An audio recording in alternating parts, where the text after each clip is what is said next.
সকল বন্ধুদের জানাই গুড আফটারনুন। আমি আবারও চলে এসেছি তোমাদের সামনে ভিন্ন স্বাদের একটা রেসিপি নিয়ে।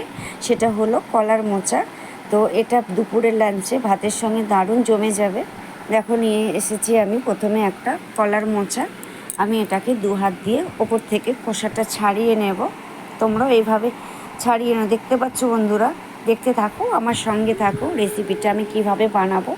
দেখো মোচাটা ওপরে যে ভেতরে যে একটা কাঠির মতো থাকে, ডিসলাইয়ের কাঠির মতো শক্ত, আর সামনে একটা পটকার মতো থাকে সাদা, সেটাকেও আমি ফেলে দেব ছিঁড়ে। দেখো এইভাবে সব মোচাগুলো আমি ছিঁড়ে নিয়েছি। এবার একটা বটির সাহায্যে কুচি কুচি করে কেটে ধুয়ে নিয়েছি একটা বোলের মধ্যে।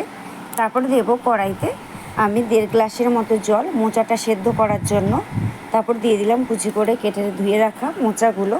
এবার দেবো এখানে হাফ চামচের মতো নুন দিয়ে হালকা হাতে নেড়ে চেড়ে চাপা দিয়ে আমি 5 মিনিট ফুল ফ্লেমে সেদ্ধ করে নেব। দেখো সেদ্ধ হয়ে গেছে।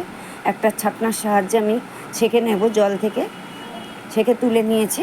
তারপর দেবো কড়াইতে আমি 2 চামচ সর্ষের তেল, আগে থেকে টুকরো করে কেটে ধুয়ে রেখেছিলাম আলু, আমি সেটাও দিয়ে দিলাম কড়াইতে। ভেজে নেব হালকা নুন আর হালকা হলুদ গুঁড়ো দিয়ে আলুগুলো লাল লাল করে ভেজে নেব, যাতে এখানেই আলুটা অর্ধেকটা সেদ্ধ হয়ে যায়। দেখো আমি এবার তুলে নেব, ভাজা হয়ে গেছে। তারপর আমি ওই কড়াইতেই একটু বেশি পরিমাণে সর্ষের তেল দিয়ে দিলাম। তারপরে হাত দিয়ে ছিঁড়ে রেখেছিলাম শুকনো লঙ্কা, সেটাও দিলাম, আর 2টো গোটা তেজপাতা দিয়ে দিলাম। তারপর দিলাম আগে থেকে কুচি করে রেখেছিলাম 2টো পেঁয়াজ, সেটাও দিলাম। আগে থেকে আমি 2টো রসুন খোসা ছাড়িয়ে পেস্ট করে রেখেছিলাম, সেটাও দিলাম। 1 ইঞ্চি আদা আর 4-5টা কাঁচা লঙ্কা আমি একসঙ্গে পেস্ট করেছি, সেটাও আমি দিয়ে দিলাম। তারপর দিলাম সামান্য হলুদ গুঁড়ো, সামান্য নুন, এটা হালকা হাতে একটু নেড়ে চেড়ে নেব। তারপরে দেবো এখানে 1 চামচ রেড চিলি পাউডার আর হাফ চামচ হয়েছে কাশ্মীরি রেড চিলি পাউডার দিয়ে একটু হালকা হাতে আমি নাড়াচাড়া করে নেব। গ্যাসটাকে মিডিয়াম ফ্লেমে রাখবো।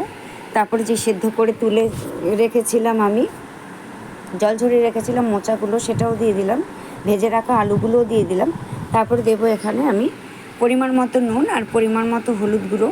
তারপর মিডিয়াম টু ফুল ফ্লেমে এটাকে আমি 7 থেকে 8 মিনিট কষিয়ে নেব। তারপরে দেবো আমি 1 চামচ চিনি, একটু হালকা হাতে নাড়াচাড়া করে নেব। তারপর ওপর থেকে ছড়িয়ে দেব ছোটো চামচের 1 চামচ গরম মশলা গুঁড়ো। এই ভিডিওটা যদি তোমাদের ভালো লেগে থাকে অবশ্যই লাইক, কমেন্ট এবং শেয়ার করে দিও। আবার তোমাদের সামনে নিয়ে আসবো আগামী পর্বে নতুন কোনো রেসিপি নিয়ে। সবাই ভালো থেকো বন্ধুরা, সুস্থ থেকো।